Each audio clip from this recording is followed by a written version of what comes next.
आज हम भारत की सबसे पुरानी, सबसे रहस्यमयी और सच कहूं तो सबसे दिमाग चकरा देने वाली कहानियों में से एक की परतें खोलने जा रहे हैं। कहानी विक्रम और वेताल की। बस एक पल के लिए सोचिए, इतिहास का सबसे महान, सबसे ताकतवर राजा घनी काली अंधेरी रात में एक शमशान में खड़ा है और उसके कंधे पर एक लाश है।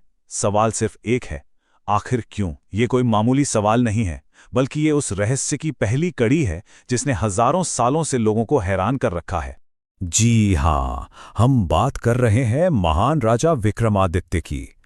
वो राजा जो अपने न्याय, अपनी बुद्धि और अपने साहस के लिए जाने जाते थे। लेकिन वही महान राजा एक बहुत ही अजीब और डरावना काम कर रहा था। वो एक पेड़ से एक लाश को उतारकर अपने कंधे पर लाद रहा था। पर क्यों? उस लाश में ऐसा क्या था भाई? क्योंकि वो कोई आम लाश थी ही नहीं। उस लाश के अंदर था वेताल। अब ये वेताल क्या है? वेताल एक ऐसी आत्मा है जो मरे हुए शरीर में घुसकर उसे जिंदा कर सकती है। वो पेड़ से उल्टा लटकता है और उसकी बातें किसी को भी अपने जाल में फंसाने की ताकत रखती हैं। तो राजा विक्रमादित्य ये सब अपनी मर्जी से नहीं कर रहे थे। वो तो एक वचन में बंधे हुए थे, एक बहुत ही शक्तिशाली तांत्रिक को दिया हुआ वचन, जिसे वो किसी भी हाल में, किसी भी कीमत पर तोड़ नहीं सकते थे। उस तांत्रिक की मांग सुनने में तो बड़ी सीधी साधी थी, लेकिन उतनी ही खतरनाक भी। उसने राजा से कहा, उस वेताल को पकड़ो और मेरे पास ले आओ, चाहे तुम्हें कोई भी कीमत क्यों न चुकानी पड़े। और राजा विक्रम, जो अपने वचन के पक्के थे, इस नामुमकिन से लगने वाले काम के लिए निकल पड़े। लेकिन वेताल को पकड़ना ये कोई बच्चों का खेल नहीं था। हर बार जब विक्रम उसे पेड़ से उतारकर अपने साथ ले जाने लगते, वेताल एक दिमागी खेल शुरू कर देता। एक ऐसा खेल जिसे जीतना लगभग नामुमकिन था। ये चक्र बड़ा ही अजीब था। देखिए, होता यह था कि विक्रम वेताल को पकड़ते, फिर वेताल एक कहानी सुनाता और उसके आखिर में एक पहेली पूछता। शर्त यह थी कि अगर विक्रम को जवाब पता है और वो फिर भी चुप रहे, तो उनके सिर के टुकड़े टुकड़े हो जाएंगे, और अगर उन्होंने सही जवाब दे दिया तो वेताल आजाद होकर वापस उसी पेड़ पर चला जाएगा। और विक्रम, वो तो हर सवाल का जवाब जानते थे। और ये सिलसिला एक या दो बार नहीं, बल्कि पूरे 24 बार चला। सोचकर देखिए उस राजा का धैर्य, उनका संकल्प। 24 बार उन्होंने वेताल को पकड़ा और 24 बार वेताल सही जवाब सुनकर फुर्र वापस भाग गया। लेकिन 25वीं बार, इस बार कुछ ऐसा हुआ जिसकी किसी ने उम्मीद नहीं की थी। वेताल ने अपनी आखिरी और सबसे मुश्किल कहानी सुनाई। एक ऐसा सवाल पूछा गया जो सब कुछ, बिल्कुल सब कुछ बदलने वाला था। इस एक सवाल ने उस राजा को भी चुप करा दिया जो अब तक सब कुछ जानता था। एक ऐसा सवाल जिसका जवाब देना शायद धर्म और तर्क दोनों से ही परे था।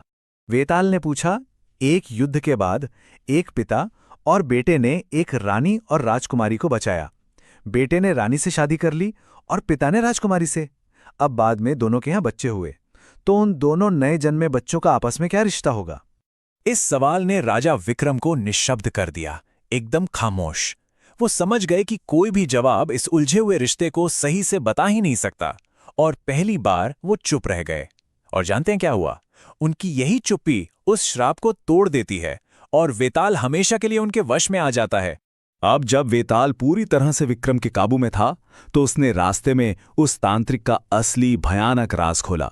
एक ऐसा सच जिसे सुनकर राजा विक्रम के पैरों तले जमीन खिसक गई होगी।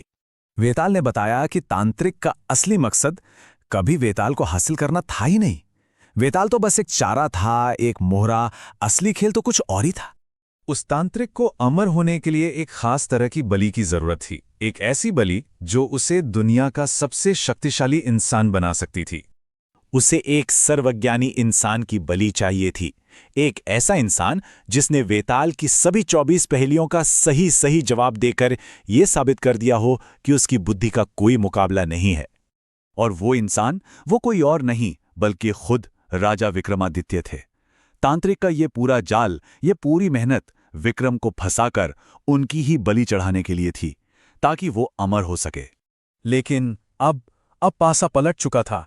इस नए ज्ञान के साथ राजा विक्रम ने दुश्मन को उसी के खेल में मात देने की तैयारी कर ली थी। उन्होंने फैसला किया कि वो तांत्रिक की चाल को उसी के खिलाफ इस्तेमाल करेंगे। तांत्रिक का प्लान सिंपल था। जैसे ही विक्रम देवी के सामने झुकेंगे, वो उनका सिर धड़ से अलग कर देगा। लेकिन विक्रम ने चतुराई से कहा, मैं एक राजा हूं, मैंने तो कभी किसी के आगे सिर नहीं झुकाया। आप ही मुझे प्रणाम करने का सही तरीका सिखाइए। और जैसे ही लालची तांत्रिक प्रणाम करने के लिए नीचे झुका, विक्रम ने एक ही वार में उसका सिर काट दिया। खेल खत्म। और इस तरह बुराई का अंत हुआ। देवता विक्रम के इस बुद्धि से बहुत खुश हुए और उन्हें वरदान मांगने को कहा। लेकिन देखिए राजा का बड़प्पन, उन्होंने अपने लिए कुछ नहीं मांगा। उन्होंने वरदान में तांत्रिक को एक शुद्ध हृदय के साथ फिर से जीवित करने को कहा। उनकी इस महानता को देखकर वैताल ने भी वचन दिया कि वो जरूरत पड़ने पर हमेशा राजा की मदद के लिए आएगा। तो ये कहानी हमें एक ही बात सिखाती है कि दुनिया की सबसे बड़ी ताकत तलवार या दौलत में नहीं, बल्कि एक तेज और न्याय करने वाले दिमाग में होती है। अगर इस कहानी ने आपका भी दिमाग घुमा दिया हो तो इस प्रस्तुति को अपना प्यार जरूर दें, अपने दोस्तों के साथ शेयर करें और ऐसे ही और रहस्यों को जानने के लिए हमारे साथ जुड़े रहें। मिलते हैं अगली बार।